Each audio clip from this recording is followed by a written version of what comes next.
All right, we left off here last time. We've been slowly working our way up this ladder here, the ladder of life. Last time I talked about atoms and molecules, how they form bonds with one another to form molecules. And that's the basic background needed to understand these biomolecules, the biomolecules of life, and of course, food. So we'll start with protein. Um, I did I do the nitrogen cycle review with you guys last time? I did review this. Okay. Anabolism and catabolism.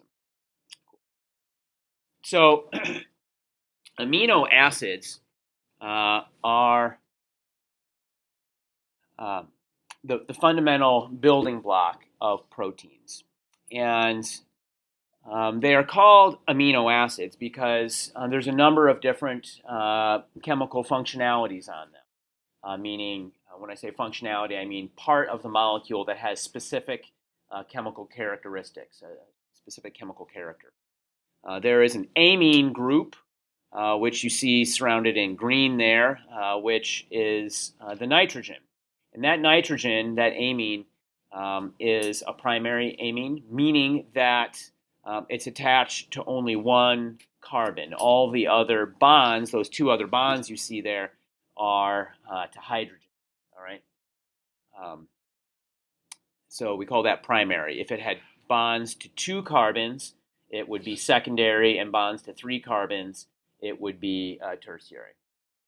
So then on the other side of the amino acid is the acid part, which is a carboxylic acid. A carboxylic acid is an organic acid, meaning a carbon-based acid.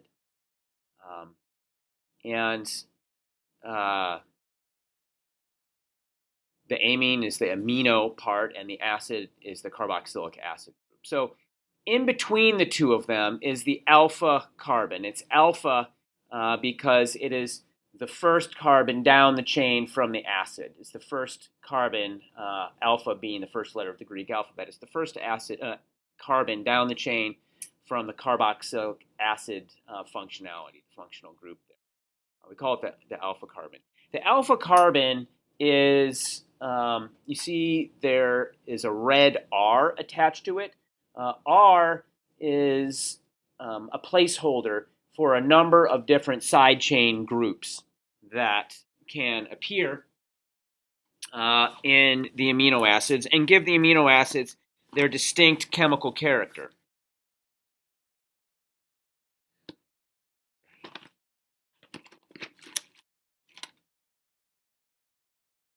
Just hoping for a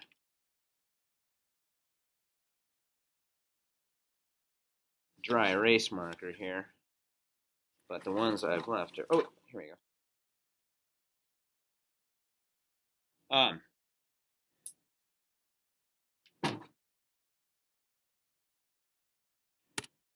Now, these amino acids they have different forms that they can take, that they are in what is called resonance, that they're in resonance form or in equilibrium.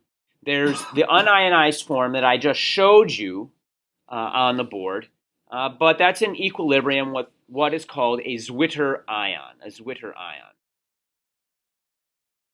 ion. A Zwitter ion is structure in which the proton, so an acid, let's start with this. An acid is what's called a proton donor. It's a chemical species that's going to donate a proton, all right? And so this carboxylic acid in the unionized form there, the C double bond O bond OH, that OH, that H is extremely acidic, meaning it's happy to jump ship. It's attached to an oxygen, which is very electronegative. It's pulling electrons towards it. We talked about polar covalent bonds. That's an extremely polar covalent bond to the point where it becomes ionized. The proton actually leaves the leaves the oxygen with its leaves the electron behind and goes into solution as an ion. So that proton is then free to protonate the amine. So there's a lone pair of electrons on that nitrogen.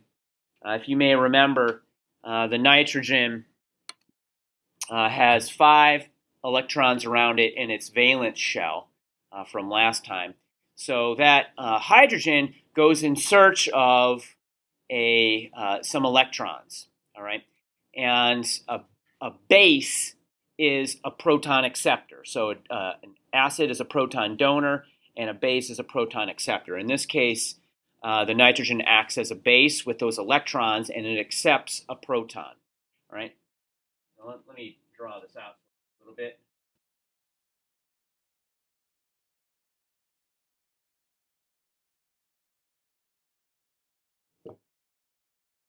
Okay, and there's a pair of bonding electrons there.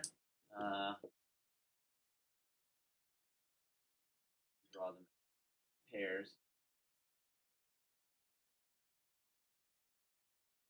And then there's a pair down here on the nitrogen.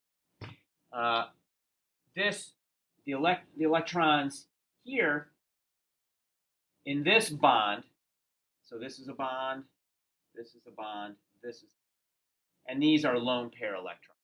So it's this electron, 3, 4, and 5. Those are the 5 valence shell electrons in the nitrogen. These other electrons are part of the bonding pair brought from the other atoms involved in that covalent bond. So on the acid, these electrons flow over to this oxygen, and so that this hydrogen is now an H+. It does not have any electrons on it. It comes over here seeking some electrons and sees these lone pair electrons and is happy to then form a bonding pair with the nitrogen. However, now it puts a plus charge on that nitrogen because that lone pair electron that was happily associated with that nitrogen is now being shared with that proton. Okay, so this picks up a positive charge. This oxygen picks up a negative charge. All right, because it has 1 lone pair, 2 lone pairs, which it always had before, but now it has a third pair of lone pair electrons that it didn't have before. One of these electrons had previously been in a bond with hydrogen. And then there's, of course, this bond with carbon. You may ask yourself why this happens. Why does this happen? Like, isn't it better to not have charge separation here? What is it about this that's more stable than the initial form that we had, which was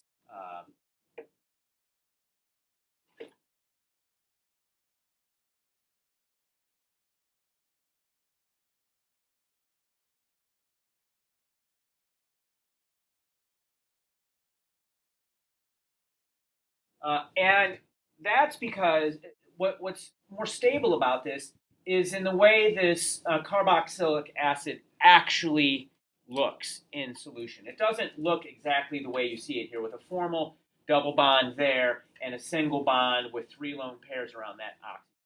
These 2 oxygens kind of share the negative charge. They spread the negative charge out a little. And how is that? Doing the rest of this over here.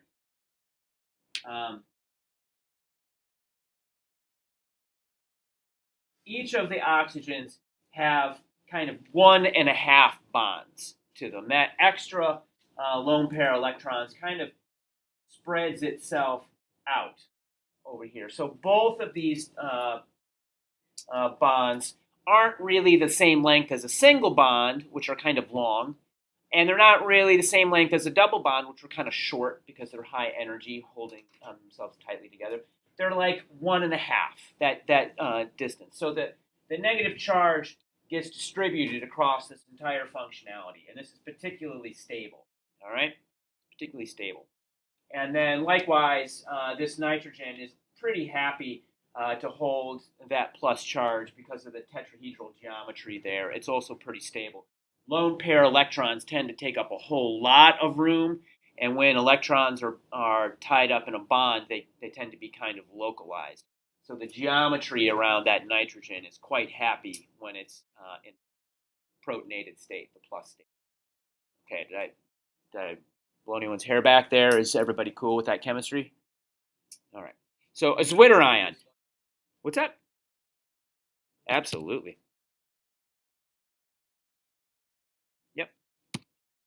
All right. So you may ask, why do I care about a Zwitter ion? Well, because all right. Well, I haven't. I guess that's coming up in a couple slides. Just hold your breath. Um, so these amino acids, there are about 20 of them that are common. There are more than 20, in fact, out in nature. But some of the other ones that are on this list are pretty obscure. At least they're not ones that are necessary for humans in the human body. There are 20 of them that are in humans, and this is what they look like at physiological pH. All right, the pH of your body, which is about 7.35. So these amino acids break up into two broad categories. One of those categories has three subtypes. All right. So the broad categories are whether they're hydrophobic or hydrophilic. What do those words mean? Hydrophobic? Yeah, that's quite correct. That's exactly what it means. It means afraid of water. And in this context, it denotes something that doesn't want to bond with water. It's not polarizable the way water is polarizable. And if it's not polarizable, water's not really interested in it, wants to stay away from it. So these hydrophobic amino acids are similar to like oil. If you were to take oil and water, they don't mix. If you pour oil, you make salad dressing, you have water, and then you put your oil on top, they separate. Okay. Well, these amino acids are similar in that they are kind of greasy. I just showed you that the backbone of an amino acid, they all look the same, right?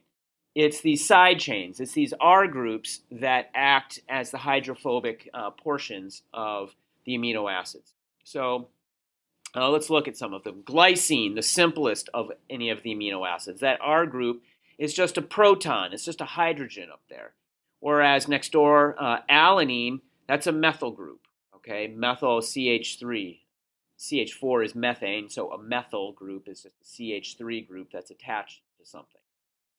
Valine, that's got an isopropyl group up there. Leucine, a butyryl group. Isoleucine, a different butyryl group. Proline, it's got a cyclized propyl group as well.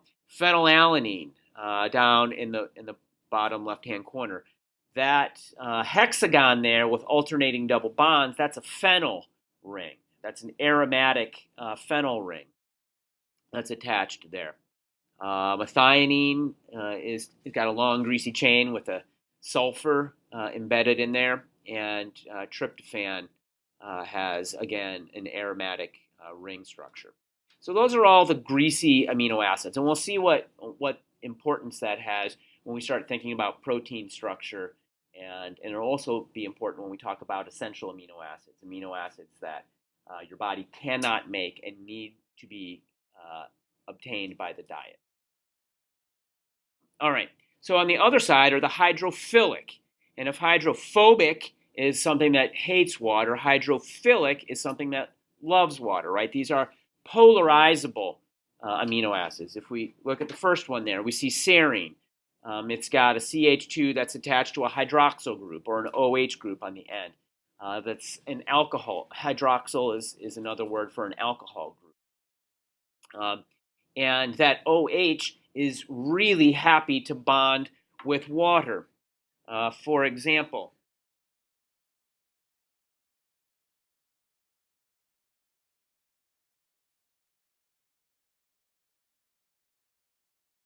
here's the backbone. Our R group is CH2O H, there's these lone pair electrons on the oxygen. Here's a water molecule. This hydrogen is happy to hydrogen bond with one of the lone pairs on the back of the water. Meanwhile, this proton in the hydroxyl group is happy to hydrogen bond with an oxygen in a free-floating water molecule. So this hydroxyl group in serine, S-E-R, serine, is really happy to be solvated. There's a whole solvation sphere of water that hangs out around that hydroxyl. And then as this gets coordinated, this hydrogen can hydrogen bond to another water and so forth. You build these chains of transient hydroxyl hydrogen bonds, hydroxyl-based hydrogen bonds. If you look at all of these hydrophilic amino acids are polarizable. So a lot of them have OH groups, hydroxyl groups. There's an SH group in cysteine. Asparagine has an amide, a C double bond O bond NH2. The glutamine, again, an amide. Tyrosine has a phenyl group with an alcohol sticking off the end of it. So all of those amino acids are happy to have those side chains projecting out into water, okay? Whereas the other ones do not. So hydrophilic amino acids, there are some other types of hydrophilic amino acids that aren't on this slide. These are the ones that are charged. So the ones that I just showed you were not charged, but you can have ones that are charge carriers. And they break into two categories, those who are basic or alkaline and those which are acidic. For example, we have lysine there. Lysine is got the NH3, the amine on the end. Arginine similarly. And then histidine has those two protonated forms that you see there. And then for the acidic ones, we have aspartic and glutamic acid. In fact, they're labeled aspartic acid and they're labeled glutamic acid. What did I tell you the definition of an acid was? What's an acid? It's like something that donates a proton. That's it. It's a proton donor. Well, look at glutamic acid the way it's written there. We call it an acid, but actually, so it's a proton donor, but actually there isn't a proton in it. That carboxylic acid sticking off the end of the side chain, it's already been deprotonated. And that's the way it looks at physiological pH. In fact, what you're seeing there is not glutamic acid. That's the conjugate base. It's what's called the conjugate base of that acid. And we call that glutamate. That's glutamate. So that's the other one's labeled aspartic acid, but in fact that's aspartate. All right, so aspartate and glutamate are the deprotonated conjugate bases of that. And likewise, lysine and arginine, those are the conjugate acids. Of what would typically be considered bases. But at physiological pH, they've picked up those protons as proton acceptors. All right, so that was some flash through hardcore chemistry. It'll get a little bit, this is probably the last slide of that. It'll get better after this. All right, so back to the Zwitter-ion thing again. Why does it matter? Well, in fact, the Zwitter ions are the form that they take it at physiological pH, but it's also the form that enables them to polymerize, to form long chains. So we have this charge separation where there's a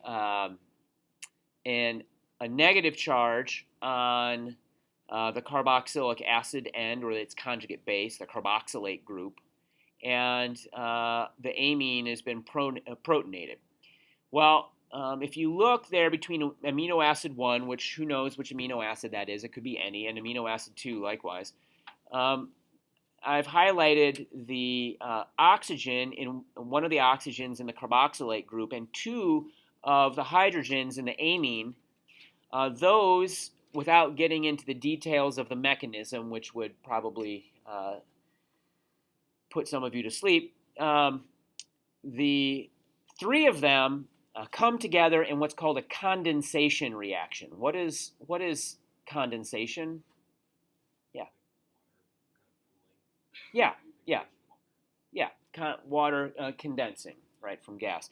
And that's what happens here, not actually from gas, but they call it a condensation reaction because one of the byproducts, or the byproduct of this reaction, is water.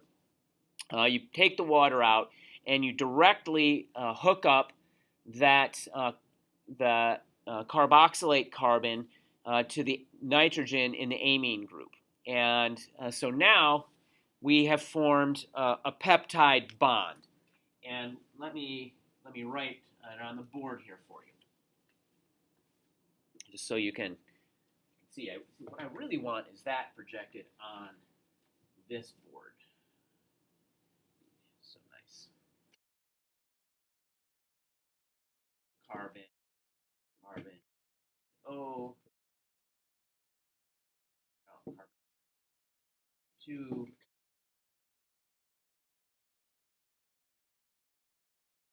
All right. R.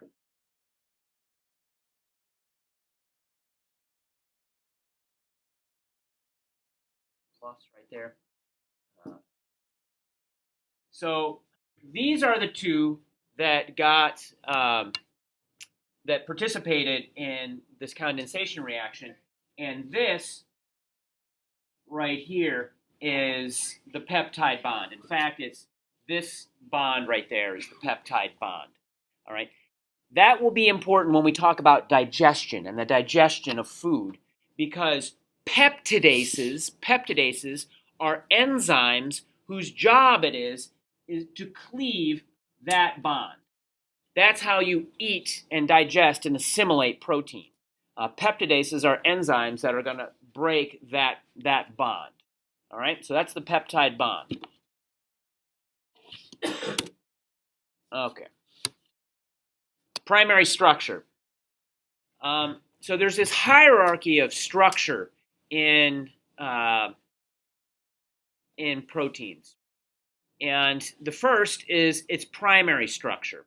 So a primary structure is basically just the sequence of amino acids. There's a code that we use for amino acids. A couple slides ago when I put all those amino acids up there, you may have noticed that each of them, by their name, had a 3-letter code associated with it. Like I used serine, I wrote SER on the, and all those codes are pretty intuitive. There's usually just the first 3 letters of the word.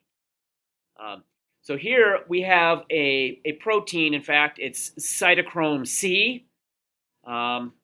It's an important chromophore protein in your body. And it's listed in terms of the sequence of all of the amino acids in that protein with the 3-letter codes. When you look at it, the ones that are in green, those are the hydrophobic amino acids. The ones in orange and red are the hydrophilic ones. And if they are ionizable, meaning acidic or basic, you can see them in red. Okay, so it's listed from the N-terminus to the C-terminus. In this dipeptide I wrote on the board, this would be the N-terminus, and that would be the C-terminus, because this is where the carboxylate group is. This is where the free amine is. All right. So, what do you think that protein looks like?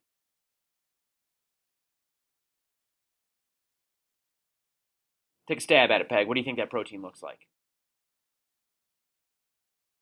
Perfect answer. Thank you. That's what I was hoping for. No idea. I have no idea when I look at that. I cannot tell what that protein looks like 3-dimensionally at all from the primary sequence. I can't. The primary sequence, however, is what's going to dictate the overall shape of the molecule, right? But how we get from here to that structure is we're going to walk up that ladder of structural elements. So here is a picture of cytochrome C. That's what it actually looks like. There's no way you could guess that that was the structure of the molecule from the sequence that I showed you. There's no way. All right. So let's keep walking our way up. These peptide, yeah, Sonny.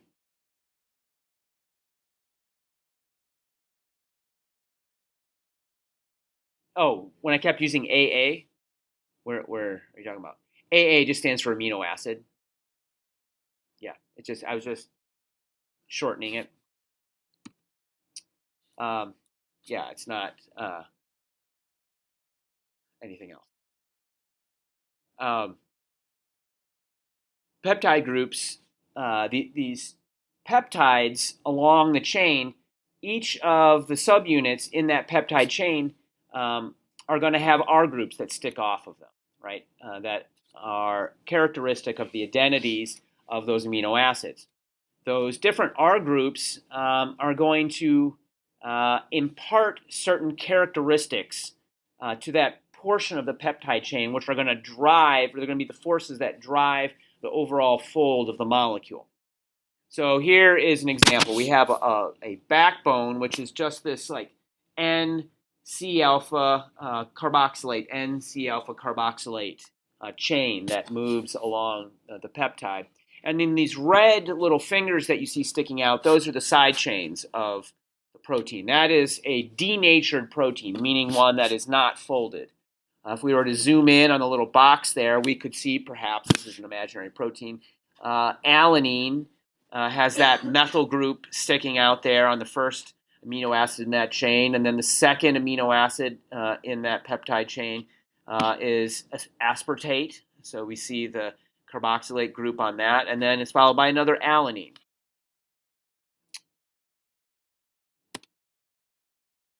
All right.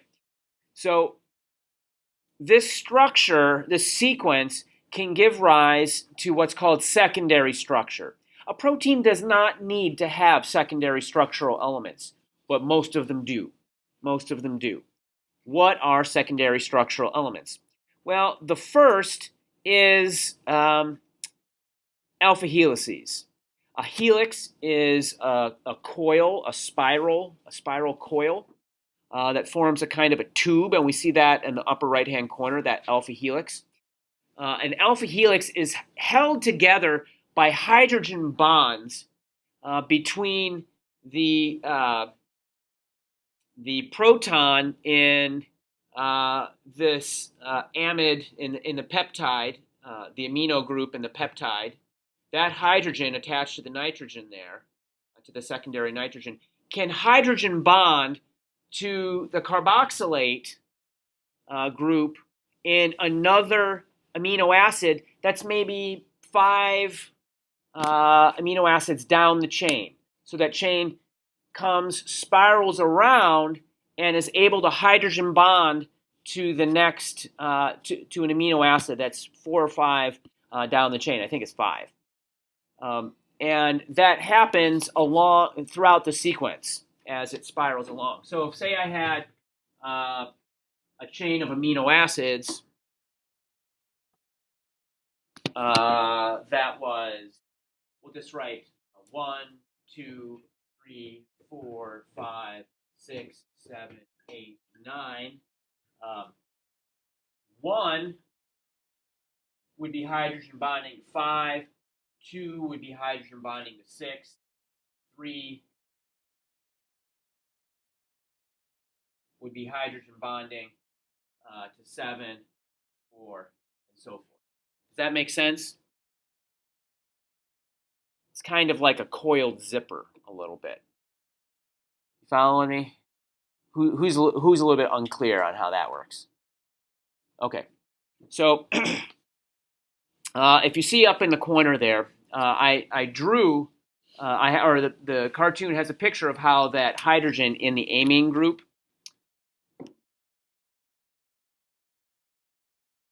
comes down and hydrogen bonds to the double bond O. This carbon, this amino acid, is attached to this amino acid by a coil. Imagine a coil that's wrapping around and coming up. So there's this backbone goes like this and comes back in here on that side. So these two are able to hydrogen bond. But the next one on the chain over here is able to hydrogen bond with the next one on here. So there's this stepwise sequence of hydrogen bonds around the barrel of that alpha helix. What's the beta sheet? Okay, good, great. A beta sheet, similarly, is a particular repeating motif, structural motif that we see in many, many proteins, where you have, so the wavy blue arrows that you see, that represents the peptide backbone. That's the N-C-alpha carboxylate carbon, N-C-alpha carboxylate repeating backbone. And it has a similar hydrogen bonding pattern, except now instead of coiling, what happens is if it was going this way, the peptide bonds go this way, it's going to curve around on itself and come back this way, and then curve around on itself this way. So it forms a sheet, kind of going back and all right. And the difference here is the distance between this amino acid and this amino acid is fixed. This is fixed. This is fixed also in terms of each of the steps around that coil.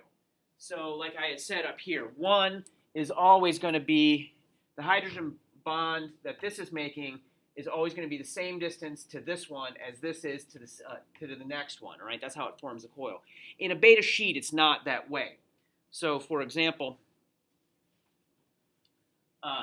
there can be larger or smaller beta sheets. Alpha helix can be longer or shorter, but beta sheets can be longer, larger or smaller. So, for example, if you have one that's going this way, and then you have it coming back this way and going back and forth like this. This is flat. It's in a plane. It's a sheet. All right, and these hydrogen bonds are happening along here like this.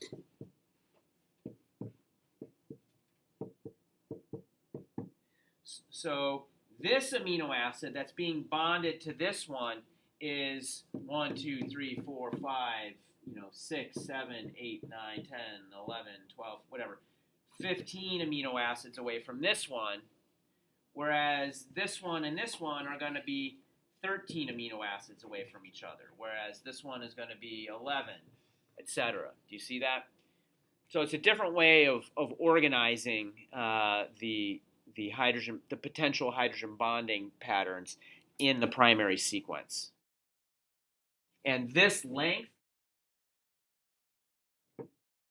the length of the beta sheet is variable. It could be 3 amino acids long. It could be 10 amino acids long. It could have 2 coils. It could have 5 not coils, but 5 turns back and forth. You follow me? Beta sheet, alpha helix. So each set of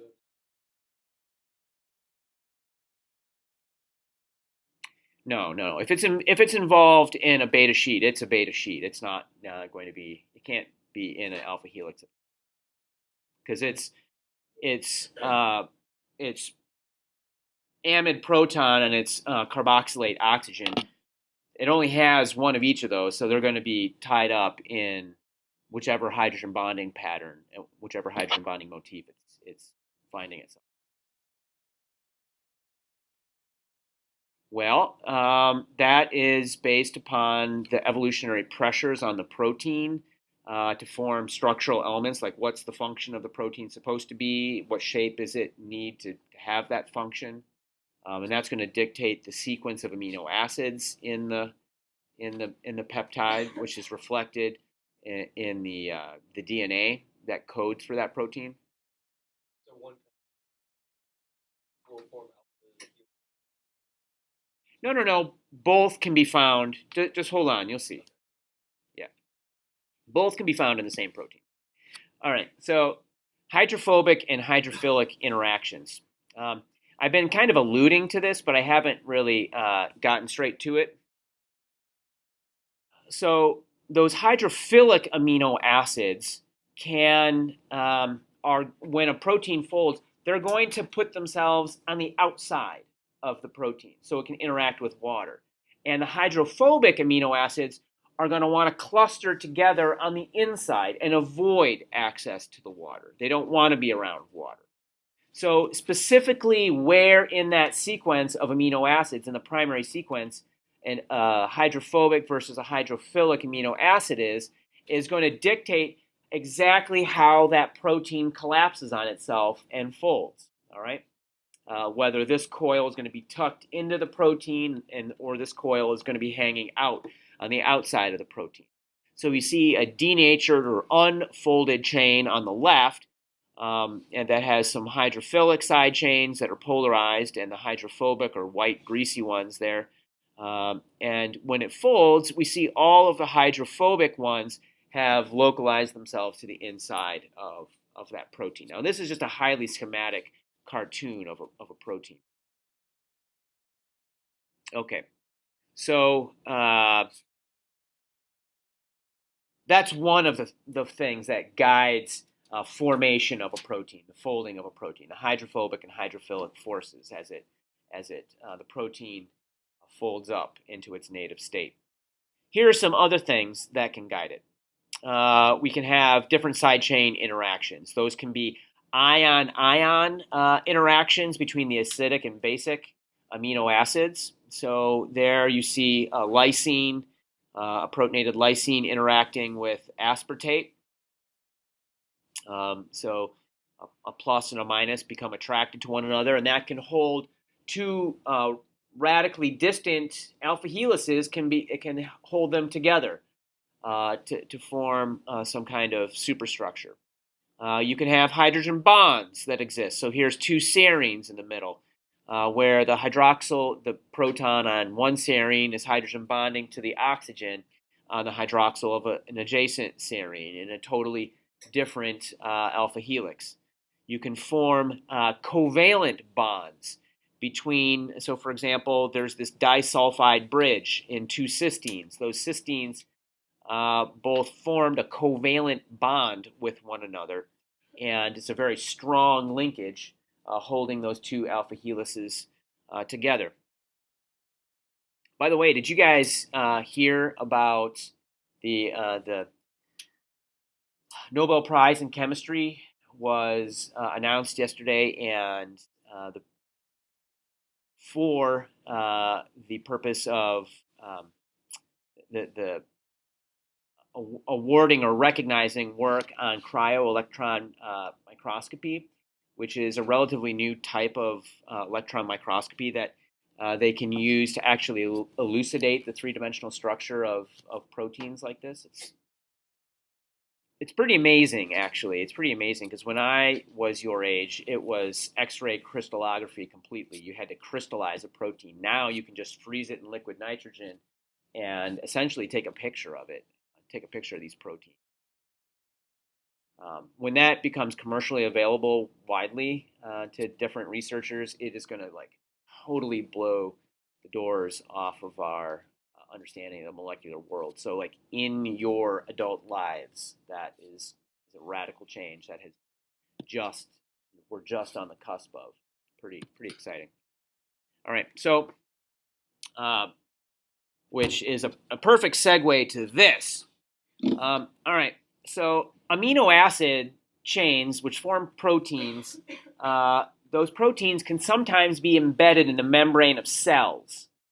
All right, so here is a picture of a protein that has been embedded in this cell membrane. The lipids, the fats that make up a membrane, when you think of a fat, is that something that is hydrophobic or hydrophilic? Hydrophobic. It's hydrophobic. Great. Well, in fact, a lipid, a phospholipid, has a long hydrophobic greasy tail, but it also has a polar head group. All right, maybe a phosphate or a carbohydrate of some sort. So when you look at that cartoon, you see the upper layer, which is these golden beads there. That's maybe a phosphate group, which is hydrophilic, and then the two dangling legs that are sticking down. Those are greasy long fatty tails that they self-associate and form this bilayer where the greasy tails are pointed in on themselves. The blue part in the top is outside the cell. The orange on the bottom, the dun color on the bottom, is meant to be the inside of the cell in the cartoon. And sometimes proteins get embedded in that and need to span the membrane. If so, the part that is spanning that membrane, are those amino acids going to be, by and large, hydrophobic or hydrophilic? What do you guys think? Spanning the membrane, yeah. The part of the protein that's in green there, is that by and large going to be hydrophobic or hydrophilic? Probably hydrophobic. That would make sense because the inner part of that membrane is hydrophobic. And if we look down at the table, at the green line in the middle, it says transmembrane, number of nonpolar amino acids 17, number of polar amino acids 2. Well, the other parts of the protein that are sticking up above the cell membrane and down below, those are the parts of the protein that are out surrounded by the water environment of a living cell. Okay, and if we look at those amino acids, just the intracellular part that's hanging below the membrane, that top line in the table, it says there are 12 polar amino acids and 11 charged amino acids, but there are 16 nonpolar amino acids. How is that? Does that make sense to you? Annika, what do you think? Is that perplexing? I put you on the spot. Sorry.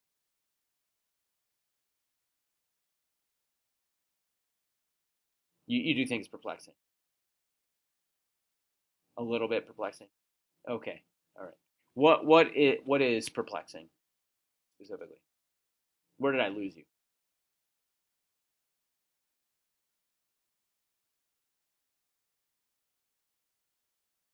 Okay.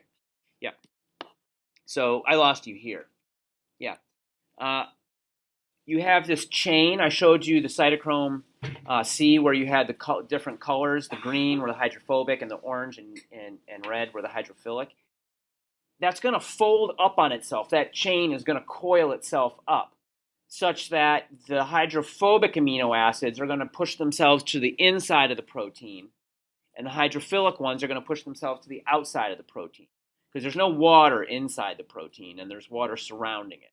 Right? So those hydrophobic, hydrophilic interactions are going to guide, there'll be the forces that guide the global fold of the protein. So when I take you here, oops, not here. When I take you to this spot and I show you that the transmembrane part is highly nonpolar, that should make sense because the protein is embedding itself in the greasy lipid layer.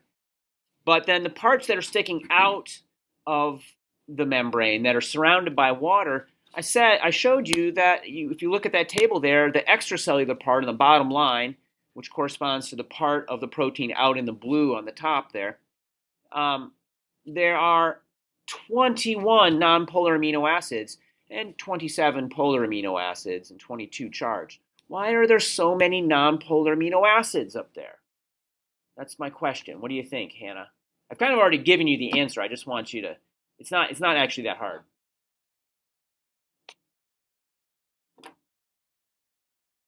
So in this part of the protein, here's a list of the types of amino acids that are found up in hypothetical, imaginary protein. There are 21 nonpolars, 27 polar, neutral, and 22 polar charge. Well, this makes sense, right? That should make sense because it's out in the water. But why are there nonpolar amino acids as well? What do you think? Guess. It's okay. Just guess. Well, so like,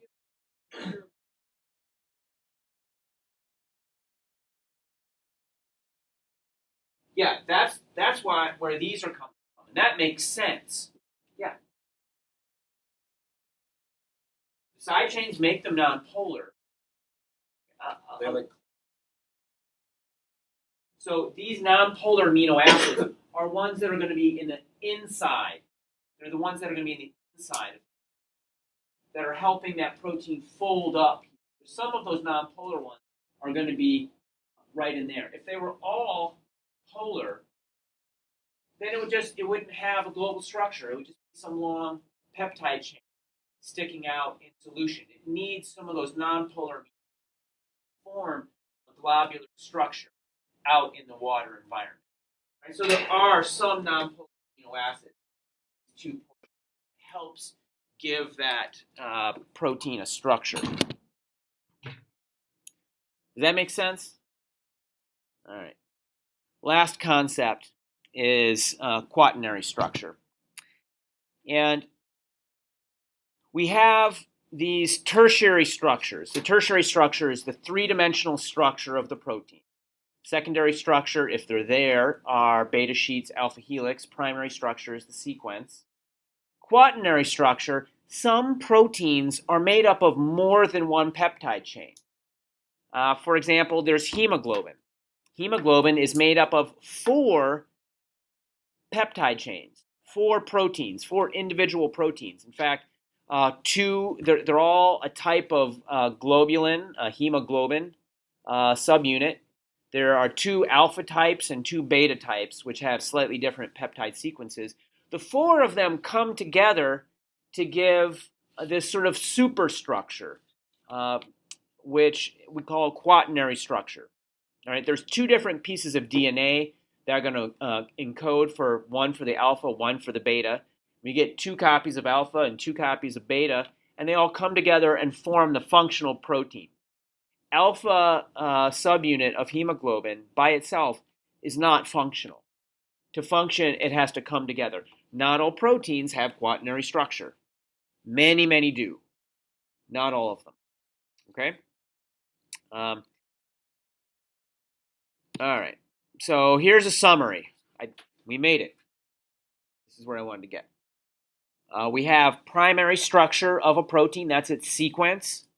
Sometimes, very often, you can get secondary structure. What are those 2 types of secondary structure? Alpha helix, beta sheet. Tertiary structure is then the global fold, that 3-dimensional structure of the protein. And it often involves all kinds of interactions between the side chains. I showed you disulfide bonds between cysteines. I showed you hydrogen bonding between serines. I showed you different charge interactions. And then sometimes some proteins have quaternary structure where they can form multiple peptide chains come together to form a larger superstructure. All right. Are there any questions on that? We're going to pick up there next time. And we'll begin talking about protein denaturation. We'll be getting back to food a little bit. Protein denaturation is cooking. Cooking. How cooking actually works. What it does. Try to make it relevant to food, biochemistry of food again.